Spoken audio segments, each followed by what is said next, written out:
Hi అండి, అందరికీ నమస్కారం. భారతంలో స్త్రీ 8వ భాగం వినేద్దామండి. నా ఛానల్లో సబ్స్క్రైబ్ చేయండి దయచేసి. అలాగే లైక్ చేయండి, షేర్ చేయండి, కామెంట్ చేయండి. Thank you. ఇటు మగపెళ్లి వారింట్లో హడావిడి జోరందుకుంది. సౌమ్య, కరుణ పట్టుచీరలో బుట్టబొమ్మల్లా తిరుగుతున్నారు. బంధువుల్లో దగ్గర వాళ్ళు ముందు సౌమ్య పెళ్లి చేయాల్సింది అంటుంటే మాణిక్యానికి ఒళ్ళు మండుతుంది. ఇంకా పిల్లకి 18 దాటలేదు, అప్పుడే పిల్ల ఓ 2 ఏళ్ళు తగ్గిస్తూ బదిలిచ్చింది. సౌమ్య, 18 ఏళ్ళకి ఇంజనీరింగ్ ఫైనల్ చేస్తున్నావంటే చాలా గ్రేట్. మనలో మనమాట. మీ అమ్మకి సినిమా హీరోయిన్ తల్లుల లక్షణాలు అలవడుతున్నాయేంటి? వరసైన వ్యక్తి వేలాకోలమాడాడు. అతన్నేమీ అనలేక తల్లి మీద చాటుగా విరుచుకుపడింది. నువ్వెందుకే అలా చెప్తావు? వయసు గురించి ఎత్తడం దేనికి? చదువుకుంటుంది, తర్వాత చేస్తాను అని అనొచ్చు కదా. ఈసారి నుంచి సరిగా చెప్పు అంటూ వార్నింగ్ ఇచ్చింది. శ్రీరామ్ ఫ్రెండ్స్, బంధువులు చాలామంది సౌమ్య వంక కళ్ళార్పకుండా చూడడం ఆమెకి అతిశయాన్ని కలిగిస్తుంది. సౌమ్యది కళ్ళు తిప్పుకోలేని అందం, చూడగానే ఆకర్షించే గులాబీ రంగు ఛాయ, దానికి తోడు డార్క్ కలర్ సారీ, పెదాలకి లిప్స్టిక్,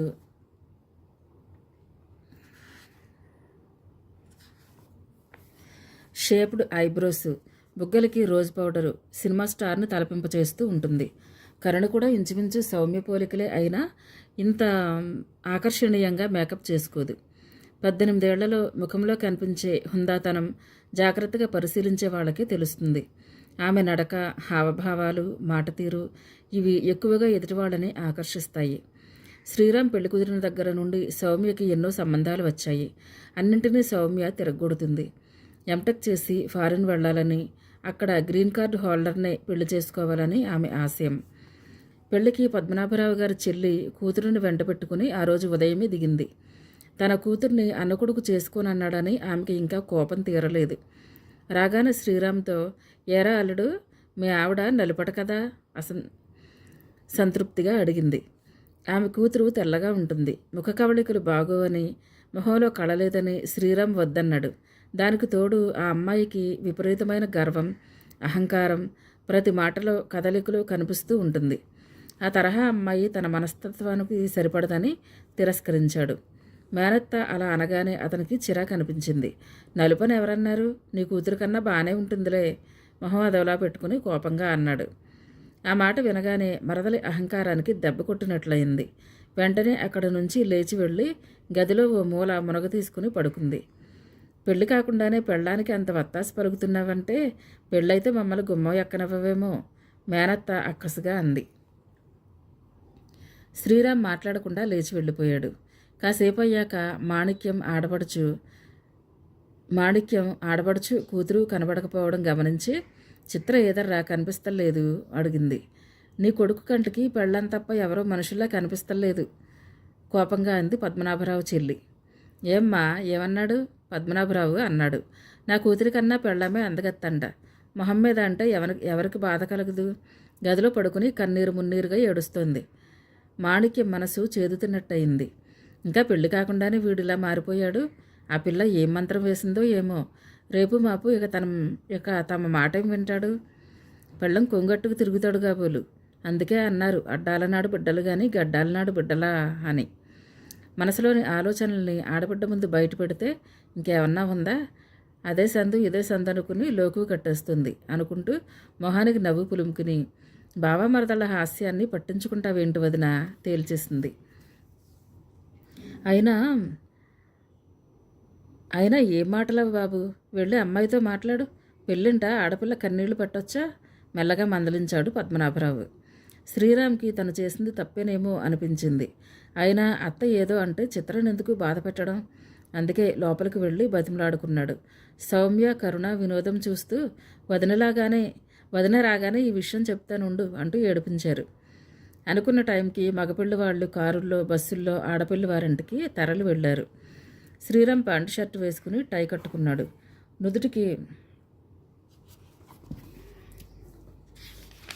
నుదుటికి బాస్కం, బుగ్గన చుక్క, తల మీద అక్షింతలు.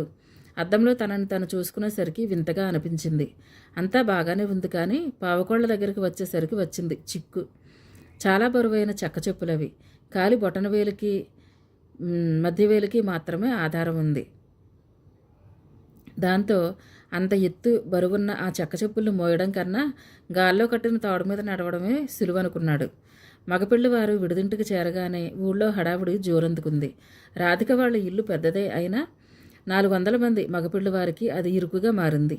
కొంతమందిని పక్కింటికి పంపించారు. ఎత్తరుగుల వరండాలో జంబుకానాలు పరిచి సిద్ధం చేశారు. ఆడవాళ్ళు కొందరు లోపలి గదుల్లోకి సర్దుకున్నారు. శ్రీరామ్కి ఒక గది ఇచ్చారు. కానీ అతను వరండాలోనే కూర్చున్నాడు. చుట్టూ అతని ఫ్రెండ్స్ సౌమ్య, కరుణ, చిత్ర, కొంతమంది పిల్లలు కూర్చున్నారు. శ్రీరామ్ ఫ్రెండ్స్లో కొంతమంది పేకాటకు సిద్ధమైపోయారు. మాణిక్యం, పద్మనాభరావు తమ చుట్టాలు ఆజకనుక్కుంటున్నారు. వచ్చి 10 నిమిషాలైనా వియ్యంకుడు కానీ అతని కొడుకు కానీ విడుదల కనిపించకపోవడం వాళ్ళకి అమర్యాదగా తోచింది. దాని గురించే మల్లగుల్లాలు పడుతుండగా సంజీవరావు, ప్రదీప్ హడావిడిగా వచ్చారు. బావగారు వసతి కుదిరిందా? ఎమ్మా ఇబ్బంది ఏం లేదు కదా? ఇద్దరినీ కలిపి ప్రశ్నించాడు సంజీవరావు. తల ఊపి ఊరుకున్నారు. మాణిక్యం లోపలికి వెళ్ళింది. పద్మనాభరావు గారు తమ చుట్టాలని పరిచయం చేశారు. కాసేపుండి ప్రదీప్ వీధిగుమ్మం దాటి లోపలికి ప్రవేశించాడు. లోపలంతా హడావిడి, సరదాలు, నవ్వులు. శ్రీరామ్ హుషారుగా ఉన్నాడు. సౌమ్య సెంటర్ ఆఫ్ అట్రాక్షన్ అయింది. అందరూ ఆమెతో మాట్లాడడానికి ఉత్సాహపడుతున్నారు. కరుణ, చిత్ర కూడా సరదాగా ఉన్నారు. అదే సమయంలో ప్రదీప్ శ్రీరామ్ దగ్గరికి నడిచాడు. శ్రీరామ్ దూరం నుంచి చూసి హలో ప్రదీప్ ఆప్యాయంగా పలకరించాడు. ప్రదీప్ నమస్తే చెప్పాడు. మాట్లాడుతున్న వాళ్ళంతా సడన్గా మాటలాపేశారు. చిత్రని మోచేత్తో సౌమ్యను పొడుస్తూ ఎవరన్నట్లు కళ్ళెగరేసింది. మా వదిన వాళ్ళ బ్రదరు, పల్లెటూరు బావ, చిత్ర చెవిలో చెప్పింది సౌమ్య. ప్రదీప్కి ఇబ్బందిగా అనిపించింది. కాసేపు అయ్యాక వాళ్ళకేమైనా అవసరాలు ఉన్నాయేమో కనుక్కున్నాడు. అంతా ఓకే చెప్పాడు శ్రీరామ్. మళ్ళీ అందరూ కబుర్లలో పడిపోయారు. ప్రదీప్కి ముళ్ళ మీద ఉన్నట్లుంది. సౌమ్య అతను ఏడిపించడానికి తదేకంగా అతని వంక చూస్తుంది. ఒక్క క్షణం నొసలు చిట్లించి చూసి చూపు తిప్పేశాడు. సంజీవరావు వచ్చి భోజనాల టైం వరకు ఇక్కడే ఉండి పెళ్లివాళ్ళని వెంట పెట్టుకురా ప్రదీప్తో అన్నాడు. ఇంకెవరినన్నా పంపిద్దాం నాన్న, ఉండబుద్దిగాక అన్నాడు. వద్దు బాబు, ఇద్దరిలో ఒకళ్ళం ఉండకపోతే మాట వస్తుంది అనేసి వెళ్ళిపోయాడు. ప్రదీప్కి ఈ విడిదింటి మర్యాదలు చాలా చిరాకు కలుగు చేస్తున్నాయి. నిమిషానికి ఒకరు వచ్చి అది లేదని ఇది కావాలని పురమాయింపులు. దానికి తోడు మాణిక్యం అథారిటీ. ఇక్కడ నుంచి ఎప్పుడెప్పుడు వెళ్ళిపోదామా అనిపించింది అతనికి. సౌమ్య అతన్ని ఏదో విధంగా పలకరించి ఏడిపించాలని చూస్తుంది. అతను అంటి ముట్టనట్టు సమాధానమిచ్చి తప్పించుకుంటున్నాడు. ఈలోపు ముత్తైదువులు పానకం బిందెలు మోయించుకొచ్చారు. అందరికీ గ్లాసుల్లో పోసి ఇస్తున్నారు. సౌమ్య కొంచెం తాగి మొహం చిట్లించి అమ్మ మిరియాల ఘాటు, కనీసం ఐస్ కూడా వేయలేదు, తల్లి దగ్గర గునిసింది. సందుకోసమే చూస్తున్న మాణిక్యం, ఏం బాబు ఐస్ లేకుండా ఈ వేసంగిలో పానకం తాగగలమా? ఇక్కడ దొరకదంటే అక్కడి నుంచి తెచ్చుకునేవాళ్ళం. బాబుకిచ్చిన గది కూడా బాగోలేదు, ఫ్యాను సరిగ్గా తిరగడం లేదు, ఇంకా బాత్రూంలో కాలు పెట్టేట్లేదు. ఏం మర్యాదలయ్యా, మీ నాన్నగారిని కబురంపు. ముఖం ఎర్రగా చేసుకుని వాయించేస్తుంది. సౌమ్య తల్లి భుజం మీద తలాంచి కూర్చుని ప్రదీప్ ముఖంలో మారే భావాలను వినోదంగా చూస్తుంది. అమ్మ ఎందుకలా మాట్లాడుతోంది? అతను పాపం ఫీల్ అవుతున్నాడేమో మనసులో నొచ్చుకుంటోంది కరుణ. అందరూ చుట్టూ మూగారు. ప్రదీప్ అవమానంగా ఫీల్ అయ్యాడు. మొహం కందగడ్డలా మారింది. పానకం బిందెలు తెచ్చిన ఆడవాళ్లు ఆవిడని బతిమలాడి సర్ది చెప్పుకుంటున్నారు. అయినా చిటపటలాడుతూనే ఉంది. బాబోయ్, ఈవిడంత గయ్యాళైతే సుధ ఎలా నెట్టుకొస్తుందో అనిపించింది ప్రదీప్కి. దానికి తోడు సౌమ్య కావాలని తల్లికి అవి ఇవి చెప్పి ఇంకా రెచ్చగొట్టేట్లు చేయడం అతనికి పుండు మీద కారం చల్లినట్లుగా ఉంది. ఆడపిల్లవారంటే ఎంత అణిగిమణిగి ఉండాలి, ఎంత ప్లీజింగ్గా మాట్లాడాలి. కానీ ఇతని మాటలు, చూపులు ఎంత పొగరుగా ఉన్నాయి. ఇలాంటి వాళ్ళని ఒక పట్టుపట్టాలన్నదే సౌమ్య ప్రస్తుత ఆశయం. ఎంత టౌన్ నుంచి వచ్చినా ఆ అమ్మాయి అల్లరి అతనికి భరింపశక్యంగా లేదు. మాణిక్యం మాటలకి తను మొహం మార్చుకున్నప్పుడల్లా చాటుగా వెక్కిరించడం, కరుణ, చిత్ర ముసిముసిగా నవ్వడం ప్రదీప్కి కక్షగా అనిపించింది. మంచి ఛాన్స్ దొరికితే వదలకూడదనుకుంటున్నాడు. సౌమ్యకి ఇదంతా ఆటగా ఉంది. కానీ కరుణ మాత్రం పాపం ఏడిపించొద్దే, వదినతో చెబుతాడేమో అంటూ భయపడింది. చెప్తే చెప్పని, నాకేం భయం, ఆ చూపులు చూడు ఎంత పొగరమూతలా ఉన్నాడో. ఇలాంటి వాళ్ళని 100 మందిని చూశాను గర్వంగా తలగరేసింది. ఏమో బాబు, అతని ముఖం చూస్తుంటేనే నాకు భయం వేస్తుంది. నీకింత పిరికితనం ఎప్పుడొచ్చిందే? చివరికి అన్నయ్యలా తయారవుతున్నావు. వస్తున్నాడు చూడు ఎలా ఏడిపిస్తానో. గబగబా లేచి వెళ్ళి వస్తున్న అతనికి డాష్ ఇచ్చి, సరిగ్గా చూసుకుని నడవాలని తెలీదా? కోపంగా అడిగింది. అతను పిడికిళ్ళు బిగించి కోపాన్ని ఆపుకున్నాడు. గబగబా అక్కడి నుంచి వెళ్ళిపోతుండగా, మన ధాటికి జడిసిపోయాడు చూసావా? మళ్ళీ ఇప్పుడప్పుడు ఈ ఛాయలకు రాడు ఎగతాళిగా అంది సౌమ్య. కరుణకి ఆపుకోలేని నవ్వు వచ్చింది. గలగలా నవ్వింది. వెడుతున్నవాడు ఆగి సూటిగా కరుణను చూశాడు. గబుక్కున నవ్వాపేసి బిక్కమొహం వేసింది. విసురుగా తల తిప్పుకుని వెళ్ళిపోయాడు. భోజనాలకు రమ్మని విడిదింటికి కబురొచ్చింది. ప్రదీప్ పేరు పేరున అందరినీ బయలుదేరమని చెప్పాడు. లోపలి గదిలోకి కూడా వెళ్ళి అందరినీ పిలిచాడు. శ్రీరామ్కిచ్చిన గది తలుపు మూసి ఉంది. కిటికీ రెక్క ఒక వారగా తెరిచి ఉంది. అందులో నుంచి కనిపిస్తున్న దృశ్యాన్ని చూసి అతడు విస్మితుడయ్యాడు. లోపల కరుణ అద్దాల బీరువాలోంచి చాటుగా ఏదో తీస్తుంది. తనని ఎవరైనా గమనిస్తున్నారేమోనని తలుపు వంక మాటిమాటికి చూస్తోంది. అతనికి ఎందుకో అనుమానం కలిగింది. బీరువాలోంచి ఈ అమ్మాయి ఏం తీస్తుంది? మెల్లగా తలుపు తోశాడు. గడిపెట్టకపోవడంతో తెరుచుకుంది. పెళ్లి వాయిద్యాల శబ్దంలో తలుపు తీసిన శబ్దం కలిసిపోయింది. కరుణ అటువైపుకి తిరిగి ఉన్న చేతిలో వస్తువు స్పష్టంగా కనిపించింది. తన ఫ్రెండ్స్తో మద్రాస్ టూర్ వెళ్ళినప్పుడు సుధకి, రాధికకి ఒకే రకమైన గిఫ్ట్లు తెచ్చాడు. తెల్లని పింగాణి ఫ్లవర్ వాజ్ అమ్మాయి ఆకారంలో ఉంటుంది. ముట్టుకుంటే మాసిపోయేలా తడుకులేనుతూ ఉంది. కుడి చేత్తో ఫ్లవర్ వాజ్ పట్టుకుని దానిమీద చీరకొంగు కప్పి వెనక్కి తిరిగింది. ఎదురుగా నిలువెత్తు మనిషి ప్రదీప్. చూడగానే ఎక్కడ లేని జంకు కలిగింది. ఏంటది? తలెగరేస్తూ అడిగాడు. ఏది? అమాయకంగా ముఖం పెట్టి అంది. నీ చేతిలో ఉన్నదాని గురించి అడుగుతున్నాను. ఏం లేదే, కొంగు కప్పానన్న ధీమాతో ఎడం చెయ్యి ఆడిస్తూ అంది. అతనే చటుక్కున కొంగు పక్కకి తోసి ఫ్లవర్ వాజు ఉన్న చేతిని మణికట్టు దగ్గర పట్టుకుని, ఇప్పుడేమంటావు అన్నాడు. నీకు తెలీదేమో, విడిదింటి నుంచి చాటుగా ఏదో ఒకటి పట్టుకు వెళ్ళడం మన సాంప్రదాయం. ఎవరినైనా అడుగు చెబుతారు అంది బింకంగా. ఇందాకటి నుంచి అక్క చెల్లెళ్ళు మంచి సాంప్రదాయాలే పాటిస్తున్నారు కానీ అది అక్కడ పెట్టి వెళ్ళు కరుకుగా అన్నాడు. నేనివ్వను, ఇది తీసుకువెళతాను పట్టుదలగా అంది. ఇందాకటి నుంచి కోరికల లిస్ట్ చెబుతూనే ఉన్నారుగా, ఇలాంటిది కావలిస్తే చెప్పు, తెప్పిస్తాను. ఇది మాత్రం ఇచ్చేయి. చెబితే నువ్వు ఒకటి తెప్పిస్తావేమో, మా డాడీ 100 తెప్పిస్తారు, కానీ నాకు ఇదే కావాలి, చెయ్యదులు కోపంగా అంది. చెబితే అర్థం కాదా? ఇతరుల వస్తువు అడగకుండా ఇలా తీసుకువెళ్ళడం మర్యాద కాదు. ఎట్టి పరిస్థితుల్లోనూ ఇది నీకు దక్కదు, ఇచ్చేయి. మణికట్టు చుట్టూ అతని చేయి బిగుసుకుంది. కరుణ ఒక క్షణం నిస్సహాయంగా చూసింది. అంతలోనే ఏదో నిశ్చయానికి వచ్చినట్లు, సరే అయితే ఇస్తాను, తీసుకో. ఫ్లవర్ వాజ్ చుట్టూ బిగించిన చేతివేళ్లని సడలించింది. కన్ను మూసి తెరిచేలోగా పింగాణి ఫ్లవర్ వాజ్ నేల మీద పడి ఆనవాలు పట్టలేని విధంగా ముక్కలయింది. ఊహించని ఆ సంఘటనకి నిశ్చేష్టుడయ్యాడు. పట్టరానంత కోపం వచ్చేసింది. ఆవేశంతో ఆమె 2 బుగ్గలు చేతితో అదింపెట్టి, నువ్విక్కడ ఎలా ప్రవర్తిస్తున్నావో నీకేమైనా తెలుస్తుందా? అతని గొంతు ఆవేశంతో వణికింది. కళ్ళు ఎర్రబడ్డాయి. అంత దగ్గర నుంచి అతను అలా చూస్తుంటే ఆమెకు జంకు కలిగింది. భయంతో కళ్ళు విప్పార్చి చూస్తుండిపోయింది.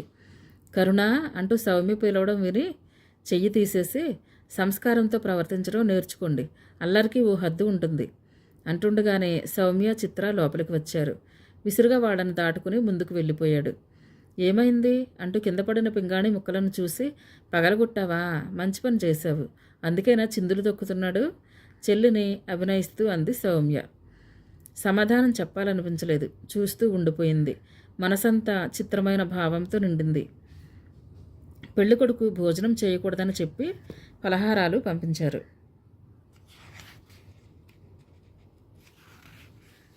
ఇలా అయితే పెళ్లి టైంకి ఈశ్రోమనాల్సిందే, శ్రీరామ్ ఫ్రెండ్ వ్యాఖ్యానించాడు. తప్పవు బాబు మన ఆచారాలు అంటూ మాణిక్యం కూతుళ్లను వెంటబెట్టుకుని మిగతా వారితో కలిసి సాగింది. అంతకుముందే అక్కడకు వచ్చిన ప్రదీప్ భోజనాల దగ్గర హడావిడిగా ఉన్నాడు. ట్రిప్పుకి 200 మంది లేచేలా టేబుల్స్ వేశారు. దూరం నుంచి ప్రదీప్ను చూడగానే కరుణ గుండె జల్లుమంది. ఇలా అయిందేంటబ్బా అనుకుంది. ప్రదీప్ వాళ్ళని చూడనట్లు నటించాడు. భోజనాల దగ్గర చుట్టాలందరూ ఉండటంతో సౌమ్య బుద్ధిమంతురాలైపోయింది. ప్లేస్ సరిపోకపోవడంతో పిల్లలతో కలిసి కరుణ వేరే లైన్లో కూర్చుంది. ప్రదీప్ వడ్డనలో నెయ్యి పట్టుకురాగానే అతనికి వినిపించేలా సారీ అంది. విననట్లు వెళ్ళిపోతుండగా, నాకు ముద్దకి నెయ్యి కావాలి, మీరిక్కడే నిల్చోండి కవింపుగా అంది. ప్రదీప్ వేరే కుర్రాడని పిలిచి ఇంకో నెయ్యి గిన్నె చేతికిచ్చి, కరుణకి ఎదురుగా నిలబడి ముద్దకి నెయ్యి వెయ్యమని, మొహమాట పడినా వదలద్దని మరీ చెప్పి కదిలాడు. కరుణకి ఉక్రోషం వచ్చింది. అతను వెళ్ళిన వైపు చూస్తుండిపోయింది. ఒక ముద్ద తినగానే ఎదురుగా నిలబడిన అతను వెయ్యనా అని అడగసాగాడు. ప్రదీప్ని అక్కడ నిలబట్టాలని అలా అంది తప్ప నిజానికి ఆమె నెయ్యి వేసుకోదు. ఆమె అవస్థ చూసి ప్రదీప్కి కక్ష తీరినట్లయింది. వడ్డించే మిష మీద వచ్చి ఇంకొంచెం నెయ్యి వెయ్యినా కళ్ళెగరేస్తూ అడిగాడు. ఏం అక్కర్లేదు విసిరుగా చెప్పింది. భోజనాలు అయ్యాక మగపిల్లివారు తాలూకా ఆడవారంతా పెళ్లికూతురు చూడడానికి కదిలారు. సుధని అప్పుడే తయారు చేస్తున్నారు. సాధారకం పట్టుచీర కట్టుకుని ఉంది. నగలు పెట్టుకుంది. పూల జడ వేస్తున్నారు. ఒకళ్ళ వెనుక ఇంకొకళ్ళు తొంగి చూస్తున్నారు. అత్తగారిని గుర్తుపట్టి సుధ లేచి నిలబడింది. అత్తగారి కాళ్ళకి దండం పెట్టమ్మా, బామ్మ కొంగు సవరించుకుంటూ సుధకి చెప్పింది. బామ్మ చెప్పినట్లు ఆవిడ కాళ్ళకి మొక్కింది. ప్రసన్నవదనంతో ఆశీర్వదించింది ఆవిడ. ఆ గది పట్టనంతమంది అక్కడ ఆసీనులయ్యారు. కరుణ సుధ దగ్గరికి వెళ్ళి, మా అన్నయ్యకి ఏమైనా చెప్పాలా వదినా? చిలిపిగా నవ్వుతూ అంది. సుధా సిగ్గుపడింది. ఏం చెబుతావమ్మా? ఇంకో 4 గంటలు ఆగితే మా సుధే మిమ్మల్ని ఆ ప్రశ్న అడుగుతుంది. సుధా చుట్టాల ఆవిడ హాస్యంగా అంది. మాణిక్యం మొహం ముడుచుకుంది.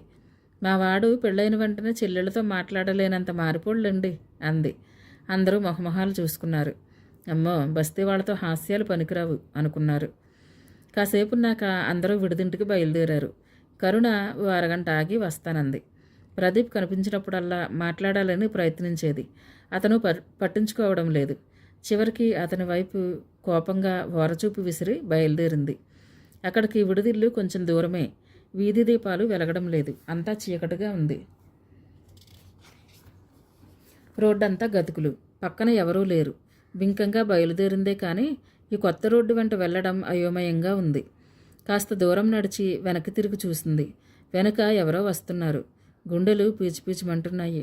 అడుగులు పడటం లేదు. ఆ పొడవాటి ఆకారం ఆమెని సమీపించింది. తలతిప్పు చూడాలన్న ధైర్యం చాలక అడుగులో అడుగు వేసుకుంటూ నడుస్తోంది.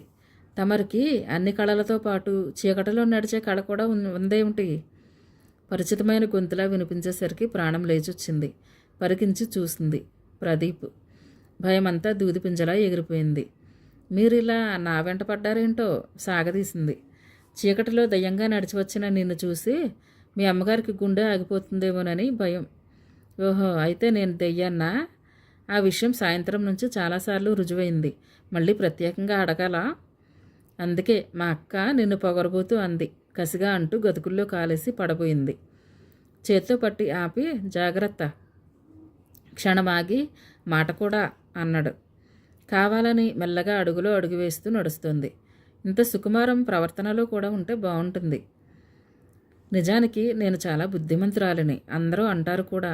నిన్ను చూస్తేనే ఏడిపించాలనిపిస్తోంది అంది. అతనేమీ మాట్లాడలేదు. విడిదిల్లు దగ్గర పడింది. లైట్లు దేదీప్యమానంగా వెలుగుతున్నాయి. ఆ కాంతిలో ఆమెను క్షణం పరిశీలించాడు. ముఖంలో స్వతహాగా ఉండే సాఫ్ట్నెస్ కనిపించింది. ఓకే వెనుతిరిగాడు. ఒక్క మాట అంది. తిరిగి చూశాడు. మీరు భోజనం చేయండి, హడావుడిలో మర్చిపోయేలా ఉన్నారు. ఆరిందాలా అంది. చిత్రంగా చూశాడు. తలదించుకుంది.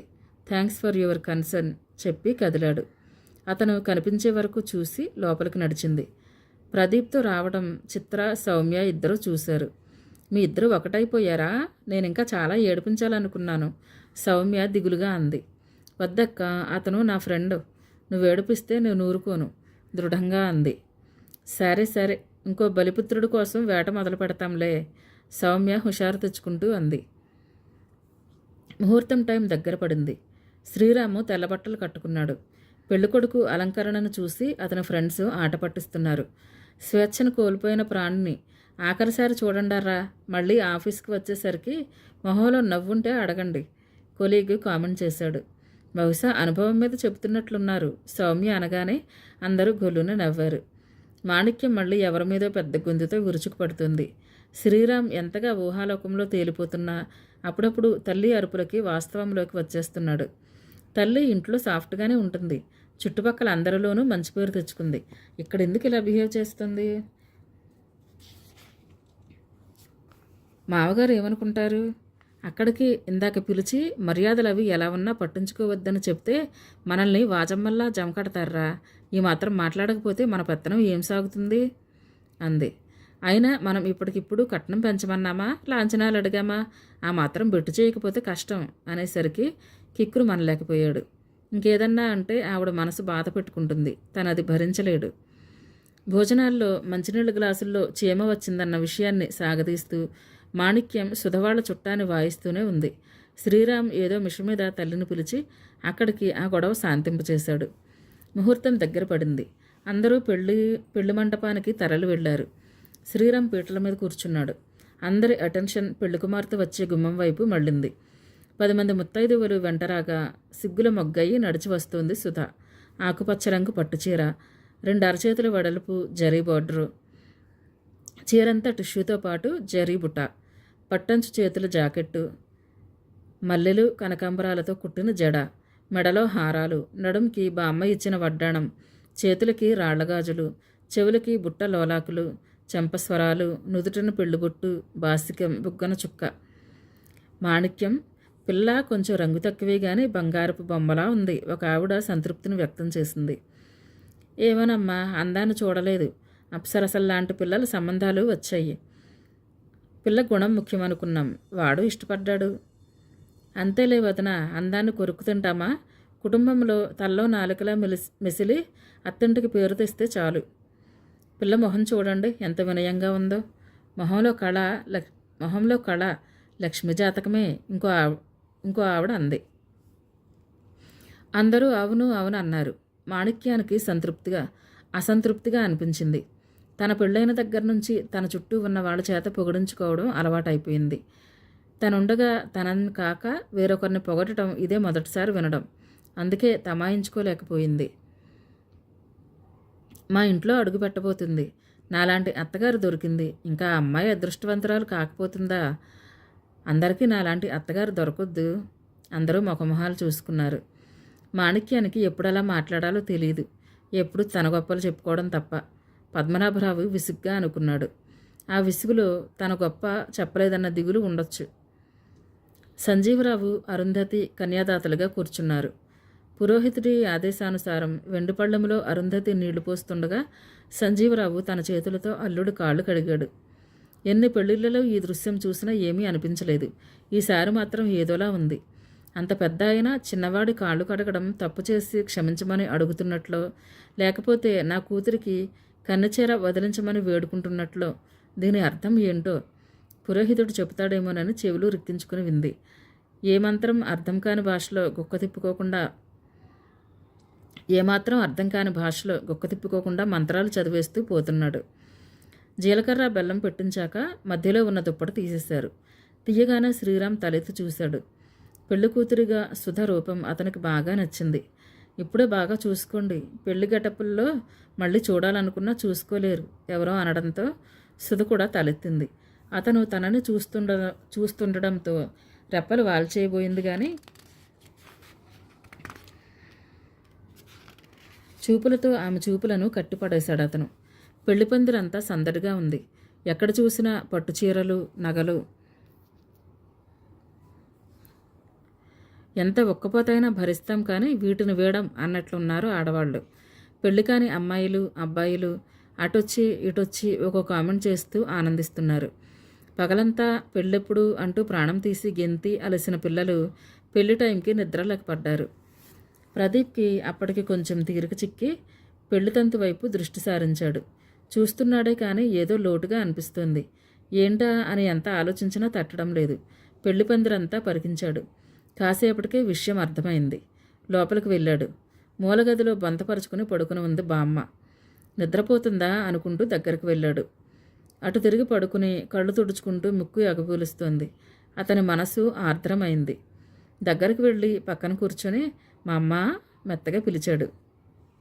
ఉలిక్కిపడి కొంగుతో కళ్ళు తుడుచుకుని లేచి ఇటు తిరిగి, ఏరా సందడంతా వదిలేసి ఇక్కడికి వచ్చావే అంది. మనవరాలి పెళ్ళో అని కలవరించావు. తీరా పెళ్ళవుతుంటే గదిలో ముసుగేశావు. నీతో ఎట్లాగే? ముసల్దాని అవసరం ఎవరికి కావాలరా? ముక్కు ఎగపీలుస్తూ అంది. ఎవరన్నారే నిన్ను? ఇప్పుడే 4 జాడించి వస్తాను. ఒకళ్ళు అనేదేంటి? తలబోడయ్యాక తగుదునమ్మా అని శుభకార్యంలో ఎలా కూర్చుంటాను? అప్పా మా అమ్మ, నీతో ఇదే చిక్కు. నువ్వు కనిపించకపోతే సుధా దిగులు పడుతుంది. ఇలా కాదు కానీ పెట్టు తాళాలు ఇవ్వు అన్నాడు. అనుమానంగా చూస్తూనే కాదనకుండా ఇచ్చింది. పెట్టెలోంచి లేత ఊదా రంగు చీర, తెల్ల జాకెట్టు తీశాడు. అవి బామ్మ చేతిలో పెట్టి, 2 నిమిషాల్లో వస్తాను, ఇవి కట్టుకుని రెడీగా ఉండు, లేకపోతే సాధారణంగా నాకు కోపం రాదు, వస్తే తెలుసుగా వార్నింగ్ ఇచ్చి బయటకు వెళ్ళాడు. పెళ్లిపందిరి చుట్టూ ఖాళీ లేనంతగా జనం ఉన్నారు.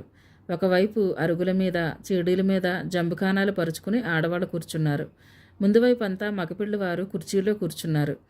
మండపం పక్కన కొంతమందిని లేపి అక్కడ కుర్చీ వేయించి ఎవరూ కూర్చోకుండా మనిషిని కాపలా ఉంచి లోపలికి వచ్చాడు. బామ్మ బుద్ధిగా మనవడు చెప్పిన చీర కట్టుకుని కూర్చుంది. మా అమ్మ వెరీ గుడ్ అంటూ మెచ్చుకుని పరికించి చూసి, ఏదో బోసిగా ఉంది అంటూ పెట్టెలోంచి కాసికాయ గుళ్ళ దండ, పగడాల దండ తీసి మెడలో వేశాడు. చేతులకి 4 సాదా బంగారపు గాజులు తొడిగాడు. నుదుటిన విభూది దిద్దాడు. నాకెందుకురా సోకులు? మనవడు చేస్తున్న అలంకరణకి మురిసిపోతూనే సిగ్గుపడింది. అబ్బా ఏం సిగ్గు, పెళ్లి చూపుల్లో ఇలాగే సిగ్గుపడి ఉంటావు, అందుకే తాత కట్నం లేకుండా చేసుకున్నాడంటగా మనవడు ఆరా తీస్తూ అన్నాడు. ఎప్పటి మాటలో పదరా ముందు. సరే సరే ముడి శుభ్రంగా వేసుకోవే, మా బామ్మను చూడగానే అందరూ ఐసైపోవాలి. లేత మొక్కజొన్న కండుకున్న పీచులాంటి జుట్టుని వేలుముడు వేసింది. చక్కగా తయారైన బామ్మని ఆపాదమస్తకం పరిశీలించి, పండిన జాంపండులా ఉన్నావు మా అమ్మ, మెచ్చుకున్నాడు మనవడు.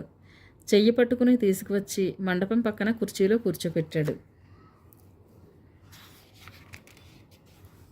అందరి కళ్ళు బామ్మ వైపు తిరిగాయి.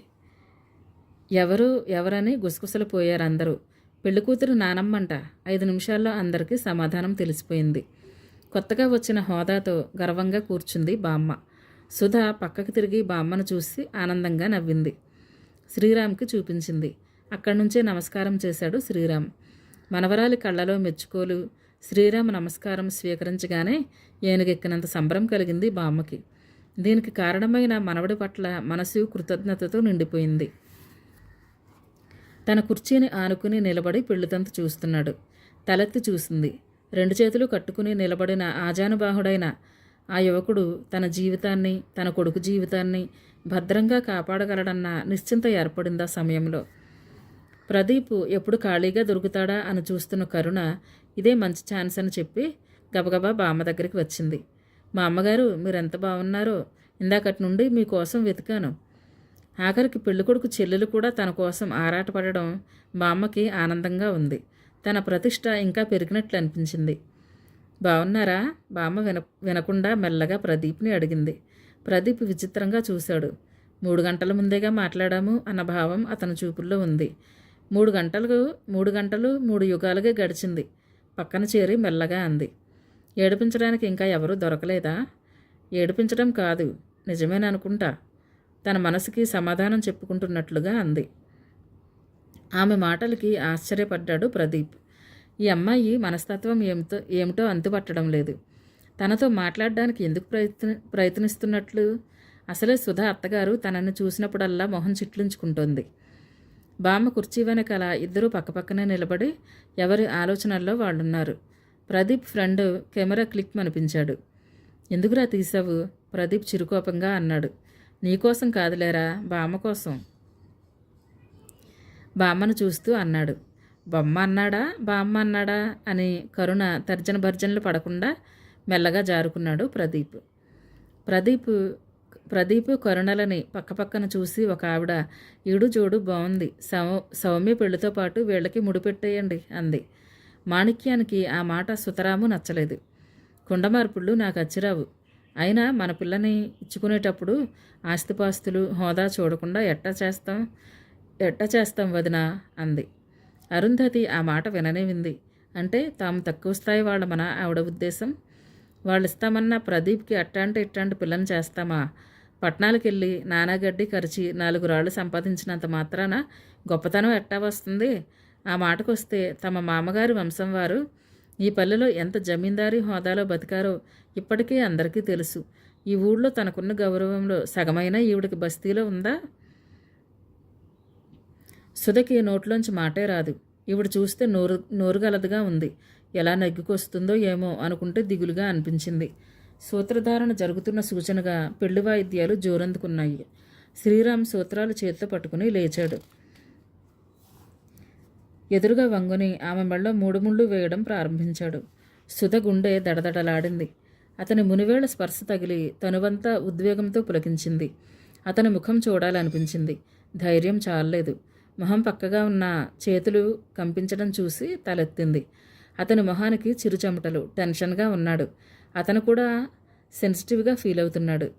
పూలజడ చేత్తో పట్టుకున్న రాధిక, అన్నగారు ముళ్ళు గట్టిగా వేశారా అంది. ముసిముసిగా నవ్వాడు.